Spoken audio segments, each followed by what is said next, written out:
Hello friends, मैं अंकुर श्रीवास्तव स्वागत करता हूं परीक्षा मंथन ऑफिशियल यूट्यूब चैनल पे। और आज हम पढ़ेंगे एंडोक्राइनोलॉजी के रेस्ट पोर्शन के बारे में। एंडोक्राइनोलॉजी ये चैप्टर हमारा चल रहा है। एंडोक्राइनोलॉजी मतलब अंतःस्रावी ग्रंथि, अंतःस्रावी ग्रंथि। और इसमें भी हम पढ़ेंगे मुख्यतः, क्योंकि ये हम फोकस कर रहे हैं यूपी पीसीएस प्री के होने वाले एग्ज़ाम और साथ ही में पेट जो कि यूपी ट्रिपल एसएससी द्वारा होने वाला एग्ज़ाम है, उस पर फोकस कर रहे हैं। तो हमने अब तक इसमें आपको अंतःस्रावी ग्रंथि के कुछ स्पेसिफिक ग्रंथि, जैसे हमने आपको थायराइड ग्रंथि के बारे में बता दिया, पैराथायराइड ग्रंथि के बारे में आपको बताया, थाइमस ग्रंथि के बारे में आपको बताया गया है। साथ में पुराने क्लास में आपको एड्रिनल ग्लैंड के बारे में, एड्रिनल ग्लैंड के द्वारा स्रावित हार्मोन और पिट्यूटरी ग्लैंड के बारे में बताया गया। इससे बनने वाले जितने भी क्वेश्चंस हो सकते हैं, ठीक है, कि किस प्रकार का हार्मोन बना, उनका वर्क क्या है, ठीक है, इनका श्रावण क्या है, नाम क्या है, इन सभी के बारे में चर्चा किया। आज की क्लास में हम जो पिट्यूटरी ग्लैंड के बारे में चर्चा करते हैं, पिट्यूटरी ग्लैंड जिसको कि हम मास्टर ग्लैंड भी कहते हैं, उसके रिलेटेड जो क्वेश्चंस हैं वो हम यहाँ पे चर्चा करेंगे। तो पिट्यूटरी ग्लैंड जिसे मास्टर ग्लैंड कहते हैं, इसका मुख्य कार्य क्या है? ये प्रेरित हार्मोन को सिक्रीशित करता है, वृद्धि हार्मोन, प्रेरित हार्मोन को, जैसे कि एक सोमेटोट्रोपिक हार्मोन, ठीक है, growth stimulating hormone, thyroid stimulating hormone, इसी तरह से कंटिन्यू। तो हमने पिट्यूटरी ग्लैंड में लास्ट क्लास में आपको वृद्धि हार्मोन के बारे में चर्चा की थी। आज हम चर्चा करेंगे थायरोट्रोपिन की, ठीक है, थायराइड स्टिमुलेटिंग हार्मोन TSH। आज हम चर्चा करेंगे आपसे TSH के बारे में।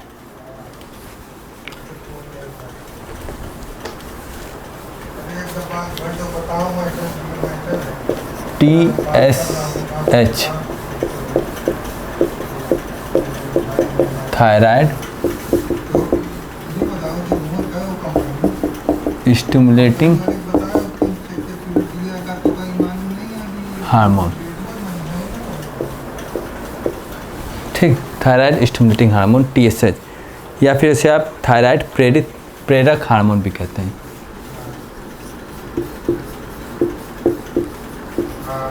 Thyroid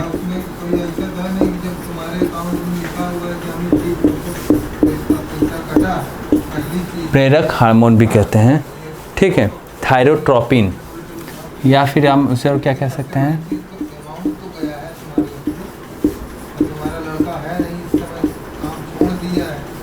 thyrotropin.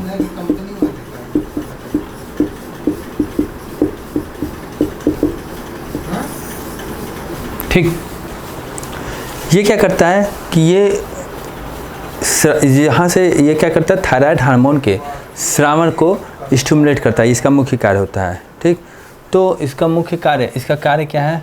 इसका कार्य है थायराइड हार्मोन के स्रावन को प्रेरित करना, थायराइड हार्मोन के स्रावन को प्रेरित करना। ठीक, ये इसका मुख्य कार्य है।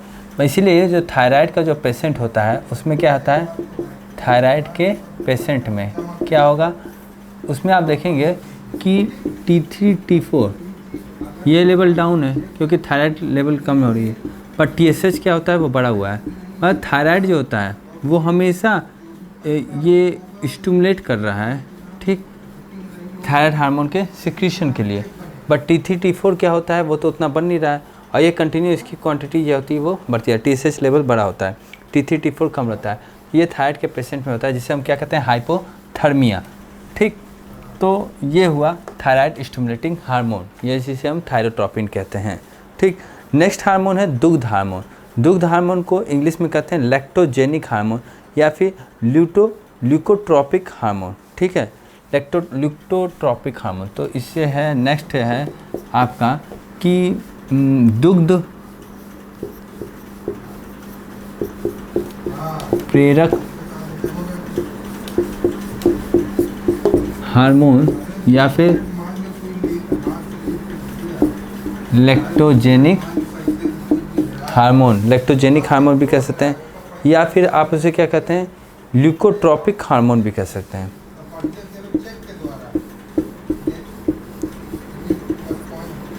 लेक्टोट्रोपिक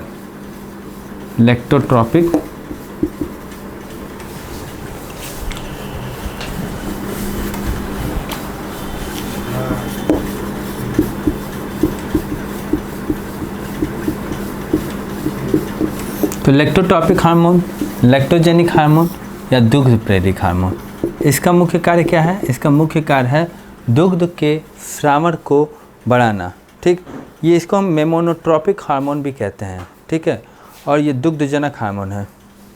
इसका कार्य क्या है? मादा में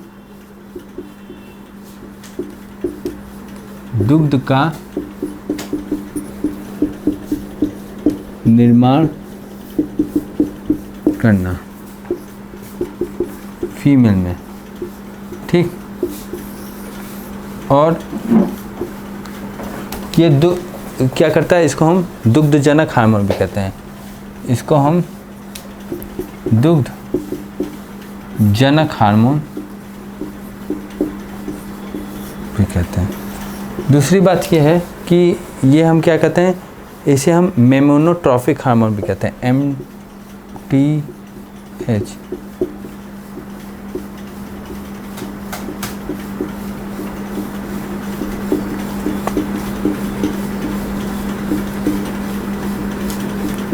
मेमोनोट्रोपिक हार्मोन भी इसे हम कहा जाता है, MTH भी कहा जाता है। तो इस हिसाब से थायराइड स्टिमुलेटिंग हार्मोन और लेक्टोजेनिक हार्मोन के बारे में हमने जाना। ये क्या है? ये सब पिट्यूटरी ग्लैंड के द्वारा स्रावित हार्मोन है।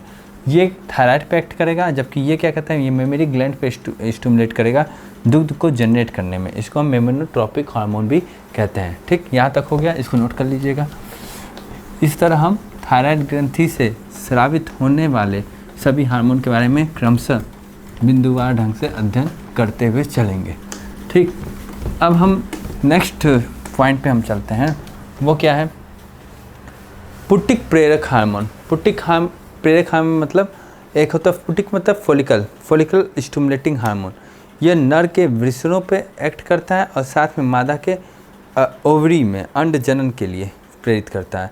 तो वहाँ से क्या करता है कि शुक्र जनन और अंड जनन मतलब ओवरी के फॉर्मेशन के लिए, एस्ट्रोजन के फॉर्मेशन के लिए वर्क करता है। तो हम बात करते हैं नेक्स्ट पुटिक प्रेरक हार्मोन की। क्वेश्चन आप पूछ सकता है कि पुटिका प्रेरक हार्मोन का कार्य, तो ये क्या है?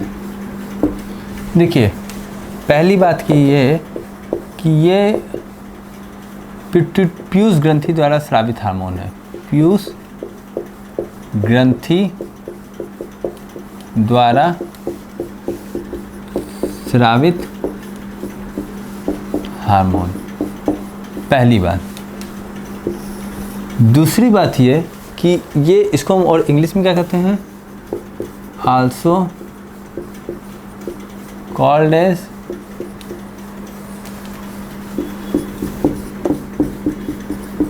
फॉलिकल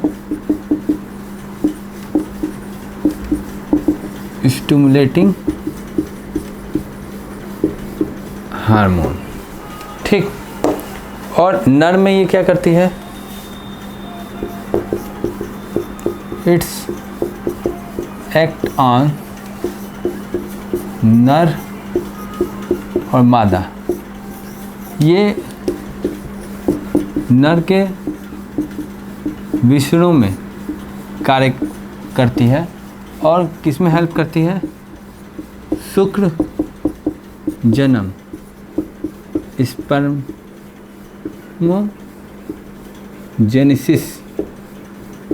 में वर्क करती है। जबकि ये किस में कार्य करती है?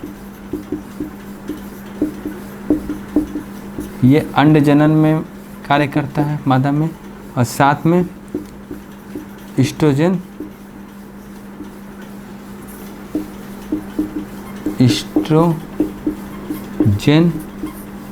हार्मोन के स्रावन में हेल्प करता है। ठीक, तो ये स्पर्म के फॉर्म में और एस्ट्रोजन हार्मोन के सिक्रेशन में हेल्प करता है। एक होता है ल्यूटिनाइजिंग हार्मोन, ये नर पे और मादा में दोनों में काम करता है। नर में क्या करता है, टेस्टोस्टेरोन सीक्रेट करता है, मादा में क्या करता है, ये एस्ट्रोजन को सीक्रेट करता है, ल्यूटिनाइजिंग हार्मोन। क्वेश्चन है ल्यूटिनाइजिंग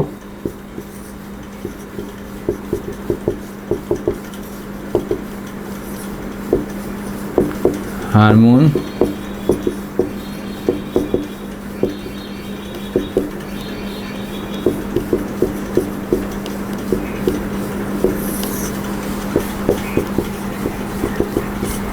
का कार्य। देखिए ल्यूटिनाइजिंग हार्मोन जो होता है वो क्या करता है, नर में और मादा में दोनों में एक्ट करता है। ठीक है, तो ये नर में और मादा में दोनों में एक्ट करेगा। नर में ये टेस्टोस्टेरोन हार्मोन का स्रावन करता है, टेस्टोस्टेरोन हार्मोन का स्रावन करता है, और मादा में क्या करता है, एस्ट्रोजन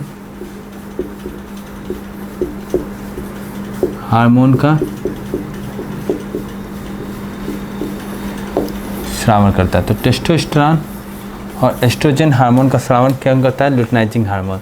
तो फॉलिकल स्टिमुलेटिंग हार्मोन पुटिका ग्रंथि के द्वारा स्रावित हार्मोन है, जिसको हम फॉलिकल स्टिमुलेटिंग हार्मोन करते हैं, मतलब FSH। ठीक, और इसका मुख्य कार्य नर पे और मादा में, नर में वृषणों पे और मादा में अंड जनन में हेल्प करता है, और नर में शुक्र जनन में, और एस्ट्रोजन के सीक्रेशन में भी मादा में हेल्प करता है।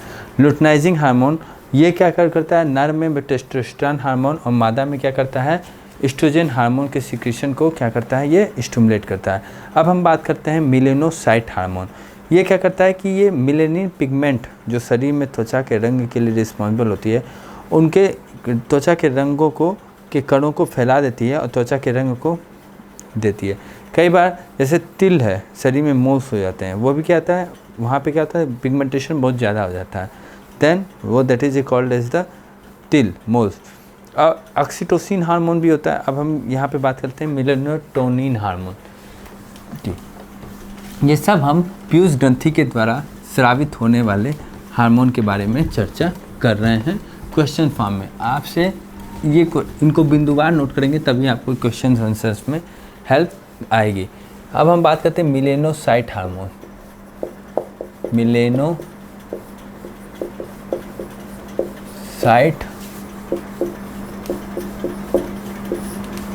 हार्मोन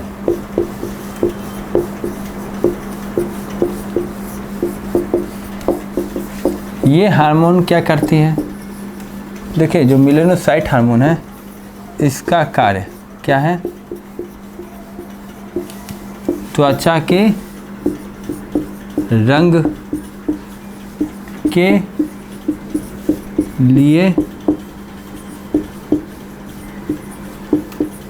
जिम्मेदार है। ये त्वचा के रंग के लिए कई बार इसके श्रावण की अधिकता से इसके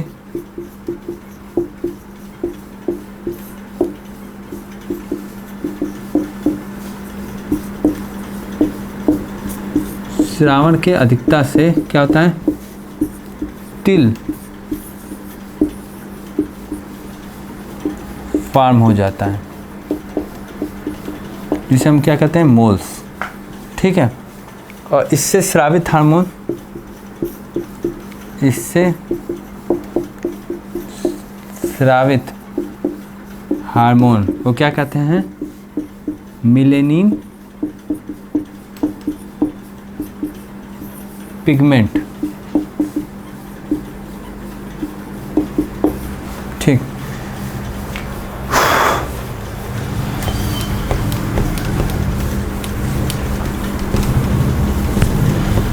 तो मेलानोसाइट हार्मोन जो क्या कार्य करता है, ये कार्य ये करता है त्वचा के रंग के लिए जिम्मेदार है। इसके श्रावण की अधिकता से, जैसे कई बार तिल आप देखेंगे मोल्स, वहाँ क्या होता है, इसका सिक्रेशन ज़्यादा होता है।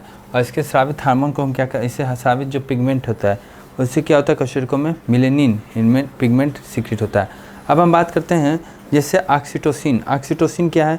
ऑक्सीटोसिन जो होता है वो मादा के गर्भाशय में यूटेरस होता है उसको कंस्ट्रिक्ट करती है, उसके सिकुड़न में हेल्प करती है। और इसके कारण प्रसव के समय क्या होता है, वो जो पीड़ा होती है वो होती है, तो उसको रिलैक्स करने के लिए ऑक्सीटोसिन लगाते हैं, क्योंकि वो रिलैक्सेशन इजीली करे। तो बच्चों के जन्म में इस तरफ से सहायक होती है और साथ ही साथ ये दुग्ध के निर्माण में भी सहायक होती है। तो हम बात करते हैं ऑक्सीटोसिन हार्मोन की, इसको नोट कर लिए होंगे।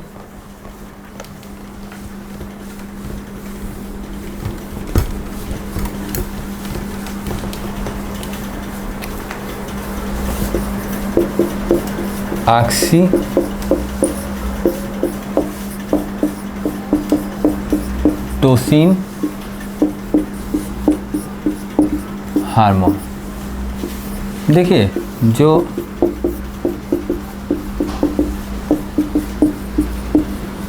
ऑक्सीटोसिन हार्मोन है वो क्या करती है, मादा के द्वारा मादा में दुग्ध के निर्माण में सहायक होती है। मादा में दुग्ध निर्माण में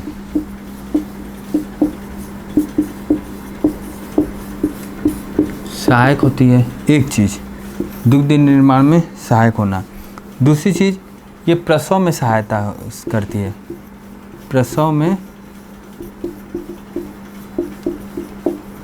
सहायता करती है। तीसरी चीज़ कि ये गर्भाशय में जो सिकुड़न होती है और प्रसव के समय पीड़ा जो होती है उसको क्या करती है, उसको रिलैक्स करती है।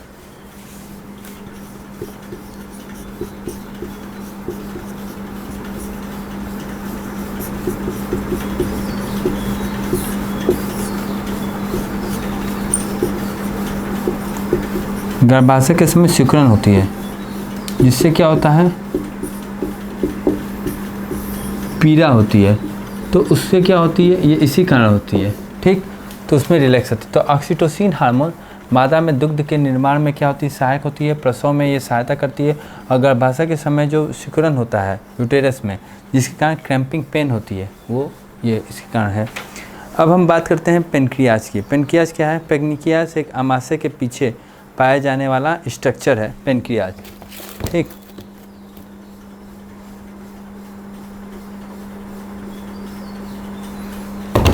तो पेनक्रियाज जैसे यहाँ लीवर होता है राइट साइड, यहाँ है पेनक्रियाज। पेनक्रियाज अगर आप देखेंगे तो एक स्ट्रक्चर है जो मिक्स ग्लैंड है। मिक्स ग्लैंड मतलब यहाँ पे हार्मोन का फॉर्मेशन होता है, एंजाइम के फॉर्मेशन होता है, इसलिए हम यहाँ पे इसे हम मिश्रित ग्रंथि भी कहते हैं। और पेनक्रियाज सेकंड लार्जेस्ट ग्लैंड है बॉडी में आफ्टर लीवर, ये कल हमने आपको बताया था। अग्नाशय जो क्या होता है, अग्नाशय में कुछ स्पेसिफिक टाइप के सेल्स होते हैं 10-20 लाख के करीब, जो कि एक आइसलैंड के फॉर्म में इकट्ठा होते हैं, जिसको हम क्या कहते हैं, लैंगरहैंस की दीपिकाएँ, जिसमें अल्फ़ा, बीटा, गामा, ठीक है, या फिर आप डेल्टा कह लीजिए, एफ और पी सेल्स, ये सब होते हैं। और इसकी खोज की थी पॉल लैंगरहैंस ने 1869 में। दैट्स वाई इसे हम क्या कहते हैं, लैंगरहैंस की दीपिकाएँ। किसने खोजा था? पॉल लैंगरहैंस ने खोजा था। जो अग्नाशय से जो हार्मोन्स निकलते हैं उनके अपने अपने कार्य हैं, जैसे कि बीटा सेल से निकलता है इंसुलिन हार्मोन, अल्फ़ा सेल से निकलता है ग्लूकेगॉन हार्मोन, ठीक। तो इन सभी का अपना अपना कार्य है। तो अभी हम पहला चरण पढ़ेंगे बीटा सेल से निकलने वाले इंसुलिन हार्मोन, जिसका मुख्य कार्य शरीर में शर्करा के नियंत्रण के लिए, ठीक, कि इसके अतिस्रावण से, अल्पस्रावण से क्या हो सकता है, किस टाइप के रोग हो सकते हैं और इसके नियंत्रण, इसका महत्व बॉडी में क्या है, ठीक है। तो आज हम बात करते हैं नए टॉपिक पे, पेनक्रियाज पे। तो अब तक हमने ग्रोथ जो मास्टर ग्लैंड समझ रहे थे, पिट्यूटरी ग्लैंड पढ़ रहे थे। पिट्यूटरी ग्लैंड से स्रावित होने वाले हार्मोन जैसे सोमेटोट्रॉपिक हार्मोन हमने आपको पढ़ाया, थायराइड स्टिमुलेटिंग हार्मोन पढ़ाया, luteinizing hormone and follicle stimulating hormone बताया, ठीक है। लैक्टोजेनिक हार्मोन बताया, लैक्टोजेनिक हार्मोन, इनके बारे में हमने चर्चा की। साथ में हमने मेलानोसाइट हार्मोन के बारे में भी चर्चा की, मेलानोसाइट हार्मोन क्या है। फिर लैक्टोजेनिक हार्मोन को हम क्या कहते हैं, मेमेनोट्रोपिक हार्मोन, MTH भी कहते हैं, ठीक। उसके बाद हमने ऑक्सीटोसिन के बारे में चर्चा की। तो इस हिसाब से ये क्या है, मास्टर ग्लैंड है जो कि शरीर के डिफरेंट आर्गन के, जो थायराइड को स्टिमुलेट करेगा, ठीक है, ओवरी और टेस्टिस को स्टिमुलेट करेगा, मेमोरी ग्लैंड को स्टिमुलेट करेगा, यूटेराइन को स्टिमुलेट करेगा, शरीर के डिफरेंट आर्गन को स्टिमुलेट करता है, उनको स्टिमुलेटिंग हार्मोन, प्रेरित हार्मोन के द्वारा कंट्रोल करता है। दैट्स वाई हम पीयूष ग्रंथि को क्या कहते हैं, हम मास्टर ग्रंथि कहते हैं। अब बात हम नया टॉपिक पे कर रहे हैं, पेनक्रियास पे, इसको मिटा दे रहे हैं।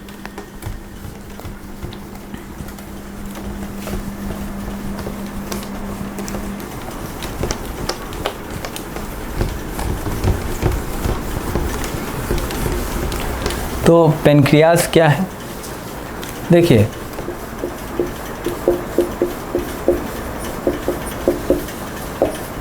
पेनक्रियास हिंदी में आप इसे क्या कहेंगे, अग्नाशय।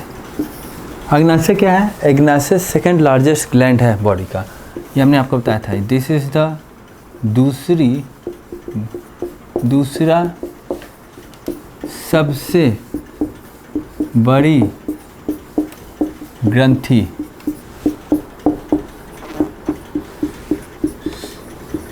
शरीर की है, पहली चीज़। दूसरी चीज़ कि ये जो पेनक्रियाज है इसको हम क्या कहते हैं, आल्सो कॉल्ड एज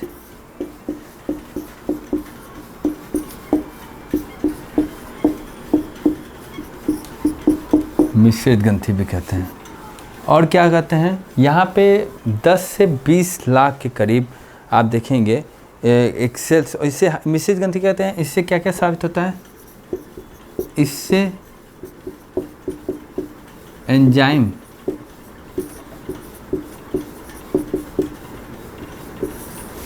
और हार्मोन, एंजाइम और हार्मोन क्या होता है, दोनों स्रावित होते हैं।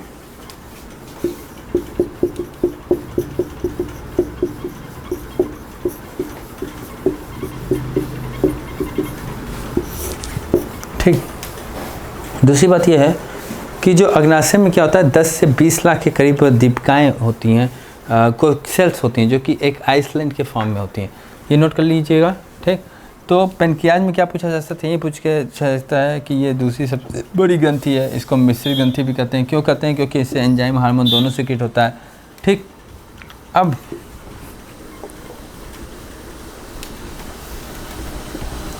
इस पेनक्रियाज अग्नाशय में क्या होता है, 10 से 20 लाख कोशिकाएं एक दीपिकाओं के रूप में इकट्ठे होती हैं। पेनक्रियाज में क्या होता है कि 10 से 20 लाख कोशिका दीपिकाओं के फॉर्म में इकट्ठा होती हैं।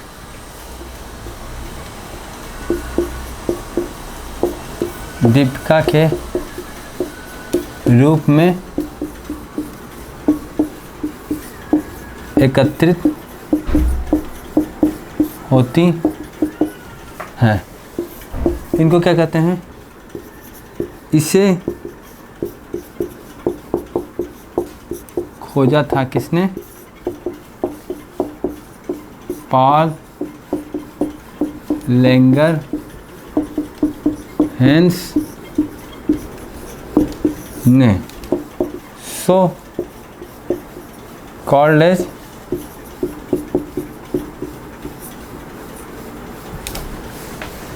था पॉल लेंगर हेंस ने, इसलिए हम इसे कहते हैं लेंगर हेंस की दीप कोशिका। लेंगर हेंस की दीपिकाएं, आइसलैंड भी कह सकते हैं। कब खोजा था इन्होंने, 1869 में खोजा था।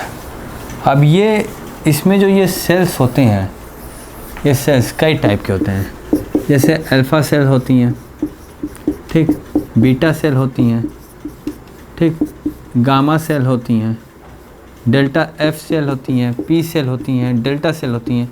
तो इसमें क्या होता है, different type of the cells होते हैं। तो पेनक्रियाज जो कि सेकेंड लार्जेस्ट ग्लैंड है बॉडी का, और इसमें 10 से 20 लाख टाइप का तो सेल्स इकट्ठा होते हैं, जिन्हें पॉल लैंगरहैंस साहब ने खोजा था, और इसलिए उनके सम्मान में इन सेल्स के समूह को हम क्या कहते हैं, लैंगरहैंस की दीपिकाएं के नाम से हम जानते हैं। ठीक,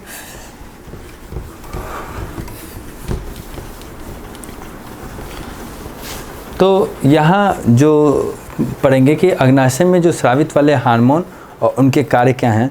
तो इंसुलिन जो होती है वो अग्नाशय के बीटा सेल से निकलती है, और ये शरीर में भोजन में कार्बोहाइड्रेट की मात्रा जब बढ़ती है तब इस श्रावण हार्मोन का श्रावण बढ़ता है। जब भोजन आप लेते हैं और उसमें फूड है, और उस फूड में, ठीक, अगर शुगर की मात्रा क्या है, शुगर, या फिर आप उसे क्या कहते हैं, कार्बोहाइड्रेट, अगर उसकी मात्रा बढ़ती है तो फिर इस हार्मोन का श्रावण क्या होता है, वो क्या हो जाएगा, इंसुलिन हार्मोन का श्रावण वो बढ़ेगा। क्यों, इस शुगर के लेवल को कंट्रोल करने के लिए। ठीक, तो अगर भोजन में शुगर या कार्बोहाइड्रेट की मात्रा बढ़ती है तो हार्मोन की मात्रा भी क्या हो जाएगी, दोनों चीज़ें इंक्रीज करेंगी। ठीक, कार्बोहाइड्रेट मतलब क्या, शर्करा है या फिर आपका ग्लूकोज जो भी है, और ये क्या करेगी कि इसको कन्वर्ट कर देगी, ये हार्मोन ये कंट्रोल कर देगा, किस में कन्वर्ट कर देगा, ग्लाइकोजन में, ग्लाइकोजन। और ग्लाइकोजन क्या होता है, ग्लाइकोजन एक स्टोर शुगर आता है। क्वेश्चन पूछा जाता है कि स्टोर शुगर कौन है, तो ग्लाइकोजन। कहाँ स्टोर होता है, लीवर में, और ये यकृत में जमा होता है, यकृत कहिए, जिगर कहिए, लीवर कहिए। ठीक, अगर इंसुलिन की मात्रा कम हो जाए, ये अगर कम हो जाए तो क्या हो जाएगा, इसका कन्वर्जन ग्लाइकोजन में नहीं होगा, ये रूपांतरण ग्लाइकोजन में नहीं होगा, देन शरीर में शुगर की मात्रा क्या हो जाएगी, बढ़ जाएगी। ठीक, ये मान लीजिए ये फेल हो गया, ठीक, या फिर ये डिक्रीज हो गया, तो क्या होगा कि ये क्या होगा, इसकी मात्रा बढ़ जाएगी, और इसकी मात्रा बढ़ जाएगी। ठीक, और ये चीज़ें तो नहीं बनेंगी, तो इसको हम क्या कहते हैं, हाइपरग्लाइसीमिया, शरीर में शुगर की मात्रा बढ़ जाना, जिसे हम शर्करा या फिर मधुमेह या डायबिटीज़ के नाम से जानते हैं। तो जब भी ग्लूकोज की मात्रा बढ़ेगी तो क्या होगा, मूत्र के रास्ते से भी शुगर निकलेगा, तो उससे ब्लड, अगर शुगर आता है यूरिन में तो उसे हम क्या कहते हैं, ग्लाइकोस्यूरिया। और अगर ब्लड में जनरली ग्लूकोज की मात्रा कितनी होती है, इसको 100 मिलीग्राम पर डेसीलीटर, इसका यूनिट होता है 100 मिलीग्राम या पर 100 ml, 100 मिलीग्राम पर 100 ml, ये इसकी यूनिट है, किसमें, ब्लड में शुगर, इतना ही होता है। ठीक, अगर इससे ज़्यादा होता है तो मतलब आप किस में जा रहे हैं, आप डायबिटिक हो रहे हैं। ठीक, और अगर इंसुलिन की मात्रा अगर बढ़ जाए, ये तो मात्रा अगर फेल हो जाए, अगर ये कंटिन्यू बढ़ जाए, ज़्यादा बढ़ जाए, तो पूरा का पूरा शुगर किस में, ग्लाइकोजन में, तो शरीर में नॉर्मल जो ग्लूकोज जाइए ब्लड बॉडी की एक्टिविटी के लिए, वो क्या हो जाएगा, उसकी कमी हो जाएगी। तो उससे मतलब ज़्यादा से ज़्यादा अमाउंट क्या होता है, वो ग्लाइकोजन में कन्वर्ट होने लगा, शरीर में ग्लूकोज है नहीं, तो शरीर पे क्या होता है, क्योंकि ग्लूकोज शरीर के लिए, ऊर्जा के लिए सबसे ज़्यादा रिस्पॉन्सिबल होता है, तब दिक्कत आती है। और टाइप 1 और टाइप 2 इसमें भी डायबिटीज़ है। टाइप 1 डायबिटीज़ मतलब क्या होता है, जो इंसुलिन डिपेंडेंट डायबिटिक होते हैं उनको हम टाइप 1 डायबिटीज़ कहते हैं। टाइप 2 जनरली 40 साल के अधिक उम्र के जो व्यक्ति होते हैं उनको टाइप 2 डायबिटीज़ होते हैं। और इससे क्या होता है, डायबिटिक्स से, इससे रेटिना पे, आँख के जनन क्षमता पे, या फिर नर्वस सिस्टम पे, सब में क्या होता है, प्रॉब्लम आती है, ये सब देखने में आता है। ठीक, तो अब हम बात करेंगे यहाँ पे इंसुलिन हार्मोन के बारे में, पेनक्रियाज से स्रावित इंसुलिन हार्मोन के बारे में। ठीक, तो क्वेश्चन है, पेनक्रियाज से स्रावित हार्मोन और उनके कार्य। तो हमारा यहाँ पॉइंट है पेनक्रियाज से स्रावित हार्मोन। पेनक्रियाज जिससे हम क्या कहते हैं, अग्नाशय। ठीक, तो जो पेनक्रियाज से स्रावित हार्मोन है, पहला हम क्या करते हैं कि अग्नाशय, क्वेश्चन फॉर्म में करते हैं कि अग्नाशय के बीटा सेल से स्रावित हार्मोन का नाम क्या होगा? इंसुलिन। ठीक,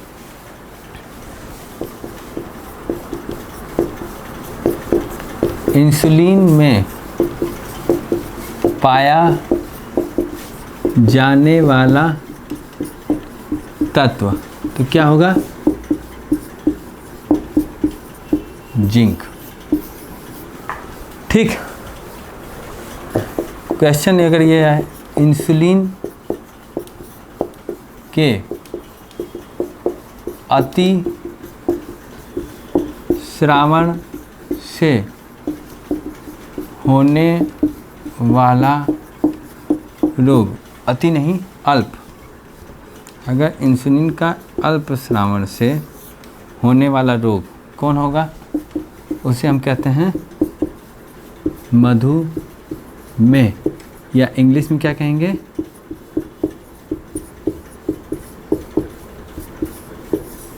डायबिटीज़। ठीक, देखिए जो यहाँ पे पहले तो इसकी कार्य प्रणाली को देख लिया जाए। कार्य प्रणाली किसकी?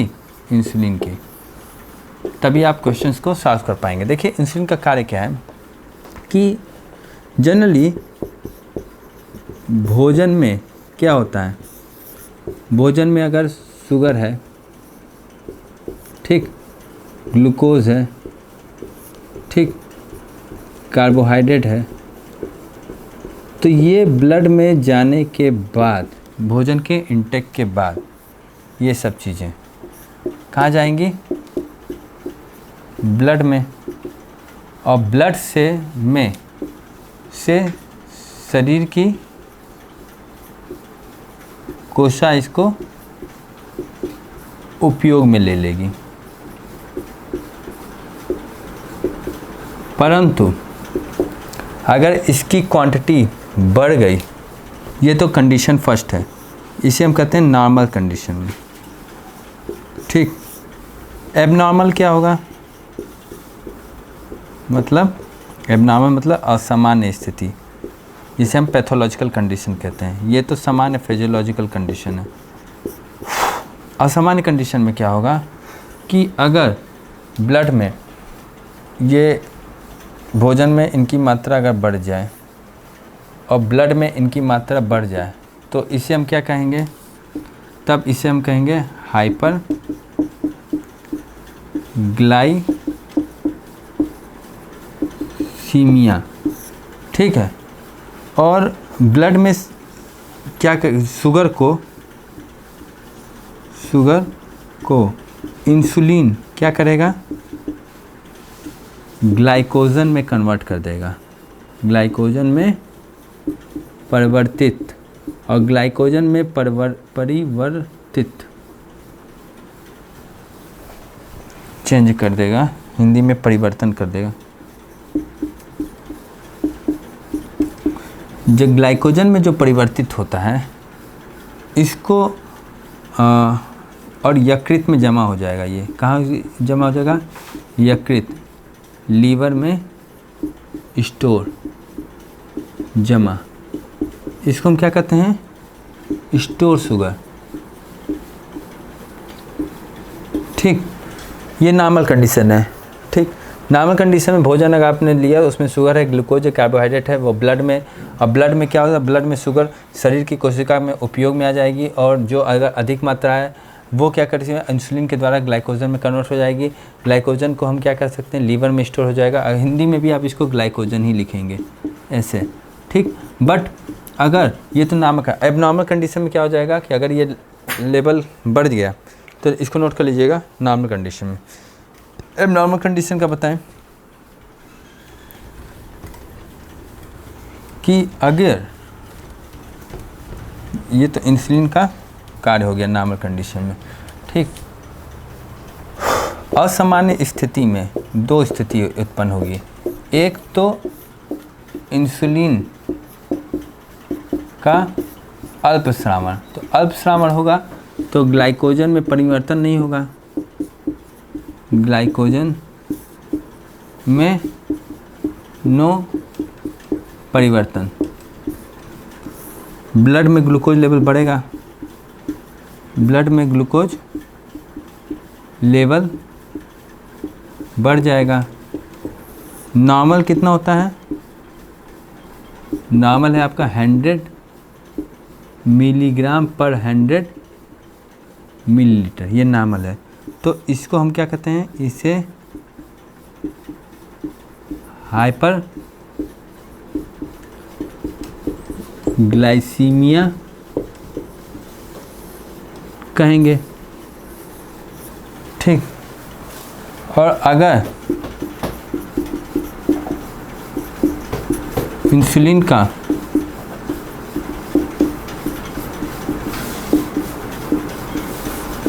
अति श्रावण हुआ, ये तो अल्प श्रावण हुआ, अगर ज़्यादा श्रावण हुआ तब क्या होगा? जो ग्लूकोज ग्लाइकोजन में ज़्यादा से ज़्यादा कन्वर्ट हो लेंगे, तो प्रॉपर शरीर के यूज के लिए ग्लाइकोजन की स्थिति, ग्लूकोज रक्त में ग्लूकोज शर्करा कम हो जाएगा, रक्त में शर्करा कम, तो इसे हम क्या कहते हैं? हाइपो ग्लाइसीमिया,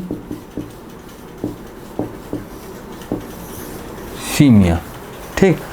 तो एक हो गया हाइपरग्लाइसीमिया और एक हो गया हाइपोग्लाइसीमिया। तो पेनक्रियास से स्रावित वाले हार्मोन का नाम इंसुलिन और इसमें जिंक नाम का तत्व पाया जाता है। इसके कम श्रावण से क्या होता है? मधुमेह, डायबिटीज, मतलब ग्लाइकोजन में नहीं कन्वर्ट हो पाता है, शरीर में ही ग्लूकोज रह जाता है। और इसका कारण पालन ये है कि भोजन में जो भी शुगर आएगा उसके कम, अगर इंसुलिन क्या करेगा? उसको ग्लाइकोजन में कन्वर्ट करेगा। कम स्रावित हो रहा है तो ग्लाइकोजन में कम परिवर्तन होगा, तो ब्लड में ग्लूकोज रह जाएगा, तो उसे हाइपरग्लाइसीमिया कहेंगे। और अगर अधिक स्रावित होता है तो उसे हाइपोग्लाइसीमिया कहेंगे, ठीक। और जब ब्लड में जब यूरिन डायबिटिक के पेशेंट में क्या होता है? डायबिटिक के पेशेंट में चूँकि शरीर में रक्त में शुगर क्या होता है? वो बढ़ जाता है, तो उसे हम क्या कहते हैं? वो मूत्र के द्वारा बाहर आता है, मूत्र के द्वारा या के साथ आता है, तो उसे हम क्या कहते हैं? ग्लाइकोसोयूरिया, ठीक। उसे कहते हैं ग्लाइकोसोयूरिया।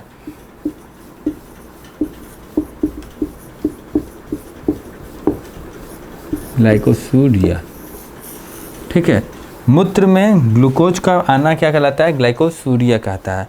और अगर इस हिसाब से हमने जाना कि और इंसुलिन के अगर मधुमेह के रोगी में शरीर का कौन कौन सा अंग प्रभावित होता है? मधुमेह में प्रभावित अंग, तो कौन कौन सा अंग प्रभावित होता है? एक तो रेटिना प्रभावित होती है आँख की, ठीक है, जनन अंग प्रभावित होता है, और रेटिना हो गया, जनन अंग हो गया, साथ में तंत्रिका तंत्र, ये क्या है? ये प्रभावित होती है, ठीक। तो आज हमने जाना कि इंसुलिन का वर्क किस हिसाब से इंसुलिन वर्क अपना परफॉर्म करता है, ठीक। और इसमें भी दो टाइप के डायबिटीज़ होते हैं, टाइप 1, टाइप 2। टाइप 1 जनरली जो होता है वो युवा अवस्था में होता है, 10% केस आते हैं वो भी युवा अवस्था में, जिसमें डायरेक्टली इंसुलिन पे डिपेंडेंट होता है। और टाइप 2 जो होती है वो कैसे 90% केस होते हैं 40 वर्ष के बाद के केस में आता है। तो इसको मिटा दें। एक चीज़ और देख लीजिए इंसुलिन का कि कितना है। देखिए इसके दो प्रकार के डायबिटिक होते हैं, 2 प्रकार के मधुमेह रोगी। एक होता है टाइप 1 और एक है टाइप 2। टाइप 1 क्या होता है? वो इंसुलिन डिपेंडेंट होते हैं, इंसुलिन पर निर्भर। और ये किस पे होते हैं? ये दवा पर निर्भर होते हैं। तो जो इंसुलिन पर निर्भर होते हैं तो वो करीब करीब कितने होते हैं, वो आप 10% केस ऐसे आप देखेंगे, 10% केस ऐसे हैं, वो भी आप आते हैं, वो भी युवा अवस्था में। और ये जनरली 90% केस इसमें आते हैं, किसमें, जो 40+ एज ग्रुप के जो लोग होते हैं उनमें आता है। ठीक, तो आज हमने जो इंसुलिन के बारे में विस्तृत रूप से चर्चा की कि इंसुलिन के अतिस्रावन से हाइपोग्लाइसीमिया, अल्पस्रावन से हाइपोग्लाइसीमिया टाइप के रोग होते हैं। और साथ ही यहाँ पे इंसुलिन में क्या होता है, जिंक होता है, और ये मधुमेह या डायबिटीज़ वाला रोग जो होता है इसके अल्पस्रावन से ही होता है। ठीक, तो उसमें क्या होता है, ब्लड में शुगर का लेवल बढ़ जाता है। ग्लूकेगॉन जो हार्मोन है वो क्या होता है, अल्फा सेल से द्वारा स्रावित होता है, और ये यकृत में उपस्थित होता है, ग्लाइकोजन के निर्माण के लिए रिस्पॉन्सिबल है। मतलब जो ग्लूकोज होता है वो जो यकृत में ग्लाइकोजन होता है, वो ग्लाइकोजन पुनः चूँकि वो क्या है, वो स्टोर शुगर है, स्टोरेज शुगर है, और ज़रूरत पड़ने पे फिर से यूटिलाइज किया जा सकता है, तो पुनः ग्लूकोज में कन्वर्ट हो जाता है। तो इसको क्या कहते हैं, इसको हम कहते हैं, क्योंकि ग्लूकोज का जनरेशन हो रहा है तो इसको हम कहते हैं ग्लूकोनियोजेनेसिस कहते हैं, ताकि रक्त में ग्लूकोज की जो मात्रा है वो सामान्य रूप से बनी रहे। तो ये अग्नाशय के बीटा सेल से बात हुई थी। अब हम बात करेंगे अग्नाशय के अल्फा सेल के द्वारा स्रावित हार्मोन के बारे में। ठीक, अग्नाशय के अल्फा सेल से स्रावित हार्मोन, तो वो कौन सा है, उसे हम कहते हैं ग्लूकेगॉन।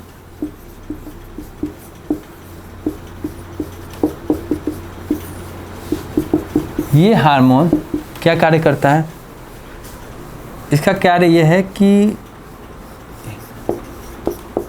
यकृत में संचित शर्करा, जिसे आप क्या कहते हैं हिंदी में, जिसे कहते हैं ग्लाइकोजन को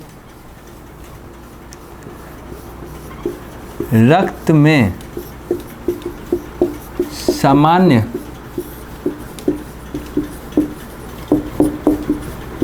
ग्लूकोज की मात्रा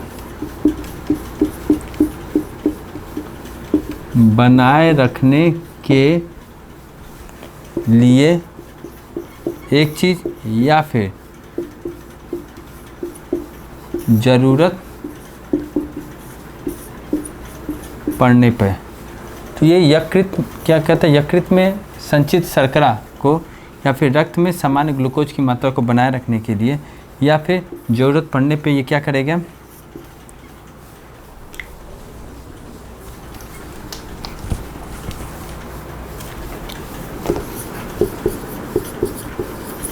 ग्लाइकोजन को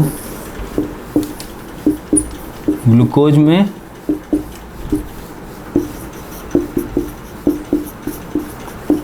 परिवर्तित कर देगा। और चूंकि यहाँ पे ग्लूकोज का निर्माण हो रहा है तो इस प्रक्रिया को क्या कहते हैं, ग्लूकोनियोजेनेसिस, कॉल्ड एज ग्लूकोनियोजेनेसिस। ठीक है, तो अग्नाशय के अल्फा सेल से कौन सा हार्मोन सीक्रेट होता है, ग्लूकेगॉन हार्मोन। ये क्या कहता है, यकृत में संचित शर्करा या ग्लाइकोजन को रक्त में सामान्य ग्लूकोज की मात्रा को बनाए रखने के लिए या फिर ज़रूरत पड़ने पे, जब ग्लूकोज कम है तो क्या कहता है, ग्लाइकोजन ग्लूकोज में कन्वर्ट होता है, इसको हम कहते हैं ग्लूकोनियोजेनेसिस। ग्लूकोनियोजेनेसिस। तो आपसे एक क्वेश्चन ये बन सकता है, अल्फा सेल से ग्लूकोनियोजेनेसिस की प्रक्रिया बताइए और इसका कार्य क्या है ये बताइए, और इस हार्मोन का वर्क क्या है। तो ये चीज़ें यहाँ तक की एक्सप्लेन हो गई। ठीक, तो आज एक लास्ट हार्मोन इसका और बचता है, वो है सोमेटोस्टेटिन हार्मोन। जो सोमेटोस्टेटिन हार्मोन है SS, ये क्या करता है कि ये हार्मोन वृद्धि हार्मोन की तरह से निरोधक हार्मोन है। वृद्धि हार्मोन निरोधक मतलब भोजन के पचे हुए पोषक तत्व को अवशोषित करने में या फिर उनके जो एसिमिलेशन स्वांगीकरण की जो क्रिया है उसको कम कर देता है, डाउन कर देता है। इससे क्या होता है, इससे भोजन शरीर में अधिक समय तक बना रहता है। ये लास्ट टॉपिक ये किस, तो सोमेटोस्टेटिन हार्मोन अग्नाशय के अल्फा बीटा सेल से स्रावित हार्मोन का पता चल गया। अब हम बात करते हैं अग्नाशय के गामा या फिर डेल्टा सेल से।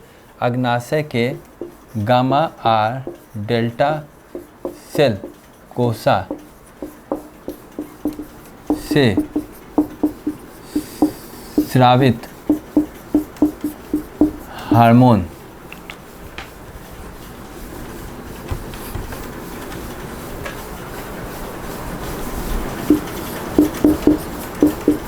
का नाम क्या है? अग्नाशय के गामा और डेल्टा सेल से ठीक स्रावित हार्मोन का नाम क्या है? तो उससे हम कहते हैं सोमेटोस्टेटिन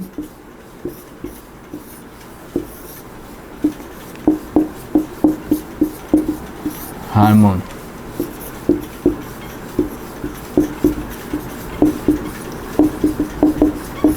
सोमेटोस्टेटिन हार्मोन। अब इस हार्मोन का कार्य क्या है? यह अग्नाशयी पॉलीपेप्टाइड टाइप का हार्मोन है। इसका कार्य समझ लीजिए।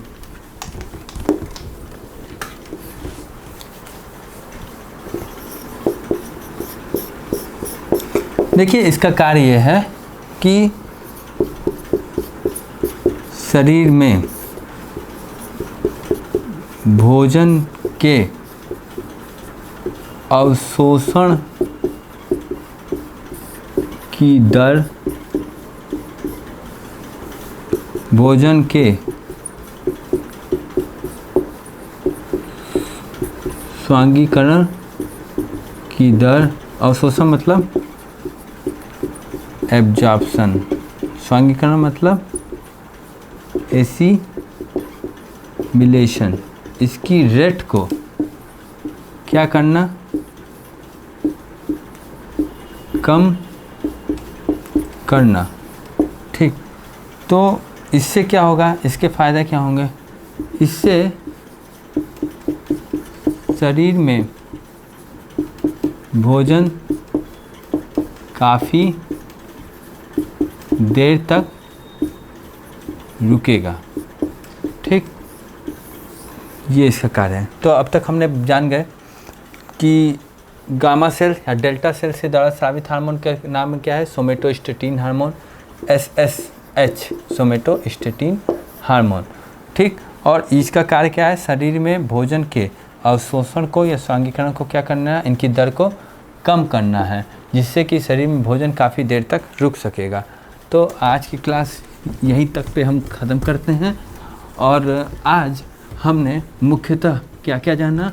आज की क्लास में हमने जैसे कि जितने भी पेनकियाज हैं, उस पेनकियाज से स्रावित जो अल्फ़ा बीटा गामा और डेल्टा के द्वारा स्रावित जो हार्मोन है, चाहे इंसुलिन हार्मोन है, ठीक है, चाहे सोमेटोस्टेटिन हार्मोन है, चाहे फिर ग्लूकेगॉन